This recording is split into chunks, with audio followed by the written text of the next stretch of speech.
Alright guys, balik lagi sama Ketua Sekte. Gimana kabar teman-teman hari ini? Baik-baik aja ya kan? Nah, di video kali ini kita bakalan ngelanjutin lagi pembahasan spoiler versi novel Solen 2 bagian 419 ya guys ya.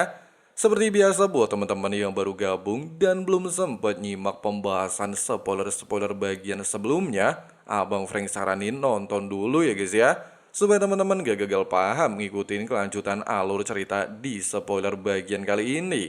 Linknya ada di kolom deskripsi. Oke lah guys, nggak usah kelamaan lagi di awal video, langsung aja kita terobos versi novelnya ya guys ya.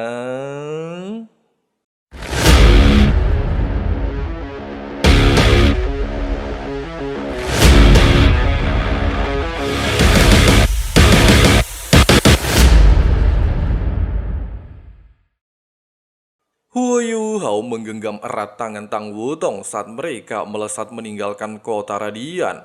Di belakang mereka, kota megah itu berubah menjadi pemandangan suram yang dipenuhi asap, puing dan cahaya merah dari ledakan alat-alat roh pengintai udara. Kota itu seolah mengerang kesakitan setelah kehilangan penguasanya.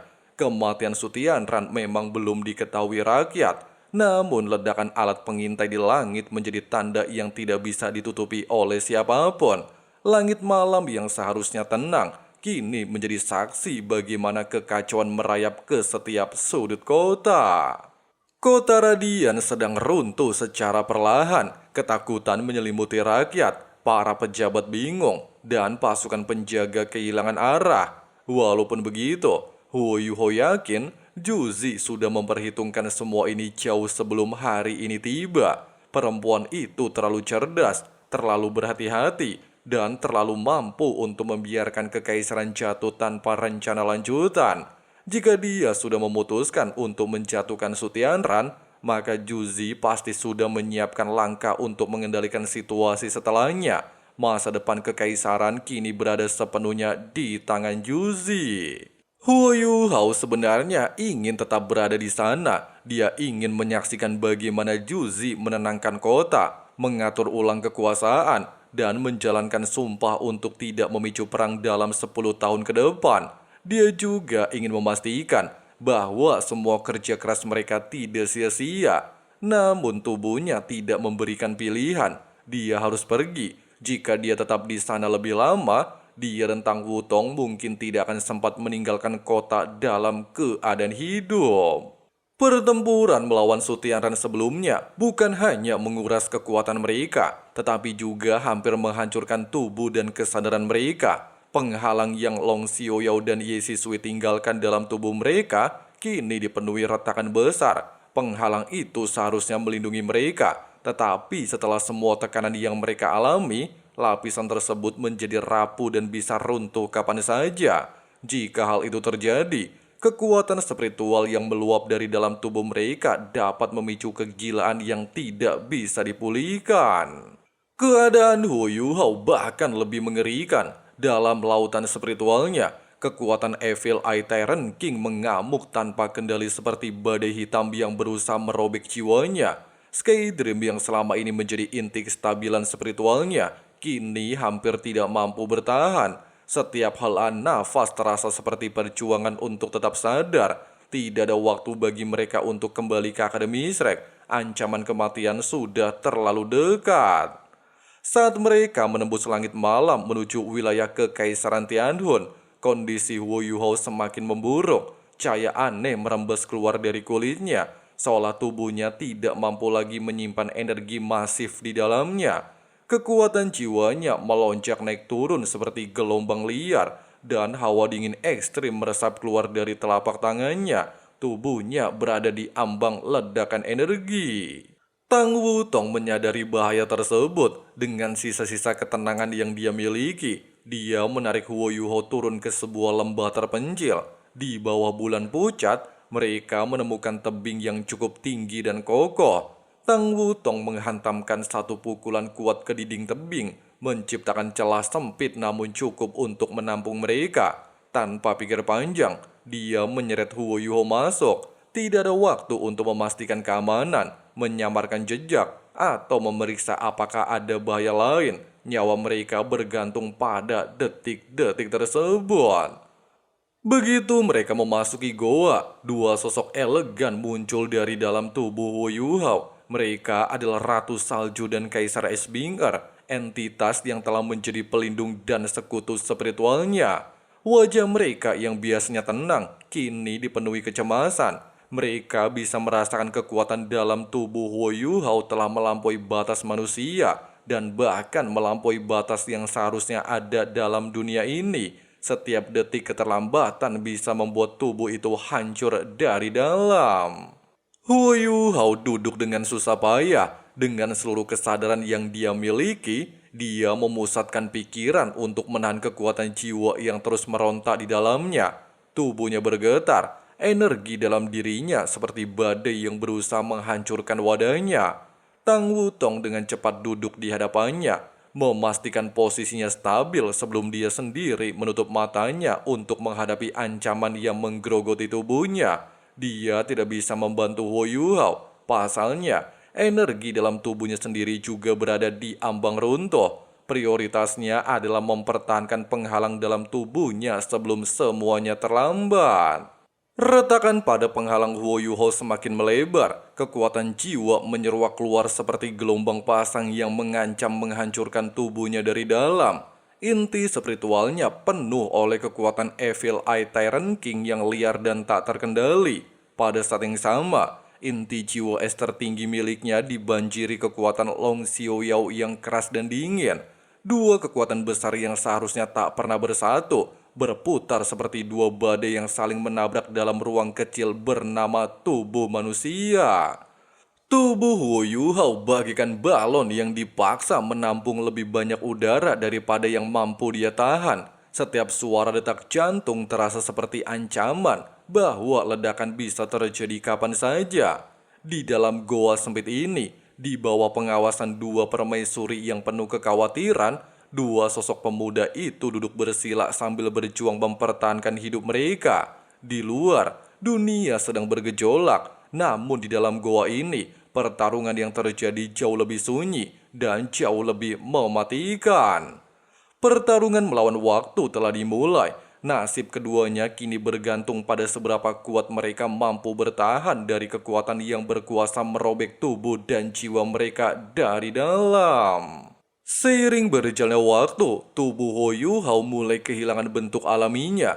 Kulitnya memerah seperti dipenuhi bara, dan urat-uratnya menonjol seperti benang yang hampir putus. Di belakang tubuhnya yang bergetar, matahari kemasan dan bulan biru muncul bergantian, memancarkan kilau yang membuat udara di sekitarnya tampak bergetar setiap kali cahaya itu berkedip. Di hadapannya, Tang Wutong duduk dalam posisi meditasi. Matahari kemasan dan bulan ungu muncul di belakangnya, beresonansi dengan cahaya milik Wu Yuhao. Dua energi itu saling merespon dan beresonansi. Ditambah hubungan dalam inti jiwa yin yang mereka, hal itu menjadi satu-satunya alasan kenapa tubuh Yuhao belum meledak karena tekanan energi yang begitu mengerikan. Di pintu masuk goa, Bing Er dan Ratu Salju menjaga dengan penuh kewaspadaan. Keduanya menyadari bahwa keadaan Wu Yuhao berada di titik yang nyaris mustahil diselamatkan. Energi di dalam tubuhnya meningkat seolah melampaui batas dunia, dan hanya sedikit waktu tersisa sebelum tubuh itu tidak mampu lagi menahannya. Dalam kekacauan seperti ini, Ratu Salju membuat keputusan yang paling berat dalam hidupnya. Dia menegaskan bahwa jika Wu Yuhao gagal melewati ujian, dia bersedia mati bersamanya. Baginya, hidup dan mati bukan lagi tentang dirinya sendiri. Semua perjalanan panjang, semua pengorbanan, dan semua ikatan yang dibangun selama bertahun-tahun kini telah mencapai satu titik. Keberhasilan atau kehancuran Wu Yuhao adalah jalan yang akan mereka tempuh bersama. Kaisar Esbinger yang selama ini terlihat lebih keras dan tegas, ternyata merasakan hal yang sama. Meskipun dia sering bertentangan dengan Skydream, keduanya kini terhubung oleh keputusan yang tak terucapkan. Mereka telah memilih menyatukan asal spiritual mereka dengan Wu Yuhao. Jika Yuhao bertahan dan naik ke tingkat yang lebih tinggi, mereka akan menyatu selamanya. Jika Yuho gagal, mereka akan lenyap bersamanya. Itulah bentuk pengorbanan terakhir, satu untuk semua dan semuanya untuk satu. Setelah tekad itu mantap, Bing Er mendekati Ratu Salju dengan keberanian baru. Dalam keheningan yang penuh makna, dia menyatakan kesiapannya untuk bertindak. Ratu Salju lantas memeluknya sebelum melepaskannya dan membiarkannya pergi ke dalam goa untuk membantu stabilisasi energi Huo Yuhao. Dengan langkah ringan yang penuh harapan, Bing Er masuk lebih dalam ke dalam bayangan goa yang gelap. Sementara itu, keadaan Huo Yuho semakin memburuk. Energi dalam tubuhnya telah melampaui batas tubuh manusia. Setiap ruas tubuhnya terasa seperti ingin pecah, dan setiap serat ototnya berjuang menahan tekanan yang datang dari segala arah. Apapun di dalam tubuhnya sudah tidak lagi berada dalam kendalinya. Kekuatan spiritualnya kacau balau. Sejak awal, kekuatan spiritual Evil Eye Tyrant King masih mengamuk dalam lautan spiritualnya. Meskipun tubuh raja itu telah hancur, asal spiritualnya masih bertahan, keras dan liar, seperti roh pembalasan yang ingin merebut tempat terakhir untuk hidup. Energi itu tidak hanya berusaha menguasai lautan spiritual Huo Yuhao, dia mencoba merebut tubuhnya. Evil Eye Tyrant King, makhluk dengan kultivasi lebih dari 700.000 tahun, telah menyiapkan rencana terakhir sebelum kematiannya. Dia menyembunyikan sebagian kekuatannya di dalam cincin roh yang diserap Huo Yuhao, menunggu kesempatan untuk menyerang balik. Saat tubuhnya hancur di medan perang, dia masih punya niat terakhir, merasuki Huo Yuhao dan mengambil tubuhnya sebagai wadah barunya. Dalam keadaan normal, Huo Yuhao tidak akan pernah takut menghadapi serangan spiritual seperti ini. Dia memiliki bantuan Sky Dream dan Putri Duyung, serta kekuatan spiritualnya sendiri jauh lebih stabil. Namun saat ini, dia berada di kondisi paling rapuh sepanjang hidupnya. Kekuatan jiwa Long Xiaoyao yang masih berkecamuk di tubuhnya membuatnya sulit memusatkan pikiran. Energi dalam tubuhnya seperti badai liar yang terus mendesak keluar, dan setiap upaya untuk menahannya hanya menimbulkan rasa sakit yang lebih besar. Hal seperti inilah yang menjadi masalah terbesarnya. Dia tidak bisa fokus menghadapi Evil Eye Tyrant King karena tubuhnya sendiri sedang memberontak. Dua ancaman besar bertemu dalam dirinya. Keduanya mematikan, dan keduanya ingin menghancurkannya dari dalam. Di dalam goa yang gelap dan dingin, Huo Yuhao duduk dalam keadaan yang paling rentan. Energi meletup-letup dari tubuhnya. Cahaya dan bayangan bergantian muncul di sekelilingnya, sementara waktu terus berjalan tanpa belas kasihan. Ujian seperti ini bukan hanya tentang kekuatan. Ini adalah pertarungan antara kehidupan dan kehancuran total. Pertarungan yang hanya bisa dimenangkan jika tubuh, jiwa, dan para tubuh jiwa yang menyertainya mampu bertahan hingga akhir. Lautan spiritual Huo Yuhao berada dalam keadaan paling kacau sejak dia mulai berkultivasi. Putri Duyung dan Sky Dream yang selalu menjadi penopangnya, kini hampir tidak mampu menahan tekanan. Kesadaran Huo Yuhao sendiri mulai memudar, seperti berada di ambang kehilangan jiwanya. Satu-satunya hal yang masih menjaga agar jiwanya tidak dikuasai adalah inti jiwa spiritual yang sangat kuat, sehingga roh Evil Eye Tyrant King belum bisa sepenuhnya mengambil alih. Namun jika keadaan itu terus berlanjut, hasilnya akan tetap sama alias kehancuran. Pada dasarnya, Evil Eye Tyrant King adalah makhluk yang sangat cerdas. Dia merasakan dengan jelas bahwa tubuh Huo Yuhao sedang berada di ambang batasnya. Dia tidak perlu menyerang dengan terburu-buru. Yang harus dia lakukan hanyalah menunggu tubuh itu melemah sedikit lagi. Begitu Huo Yuhao kehilangan kendali penuh atas kekuatan jiwa dalam tubuhnya, roh raja itu akan memiliki kesempatan terbaik untuk menyerang. Pada saat itu, inti jiwa Huo Yuhao akan goyah, dan tubuh itu akan menjadi wadah yang dapat direbut dengan mudah. Dalam diamnya, Evil Eye Tyrant King merasa puas dengan rencananya. Dia masih memiliki kesempatan untuk mengambil alih tubuh seorang Limit Doulo, wadah yang jauh lebih kuat daripada tubuh keturunannya sendiri. Bahkan sebelum kematiannya, dia memiliki kesempatan untuk melarikan diri dan bereinkarnasi melalui salah satu keturunannya, sebuah pilihan aman yang bisa menjamin kelangsungan hidupnya. Namun itu berarti melemahkan untuk waktu yang sangat lama, dan kali ini dia tidak bisa melakukan pilihan aman tersebut. Kesengsaraan yang menanti akan menyerang langsung jiwa yang menjadi sasaran. Dalam kondisi terluka parah seperti saat ini, dia tidak akan bertahan.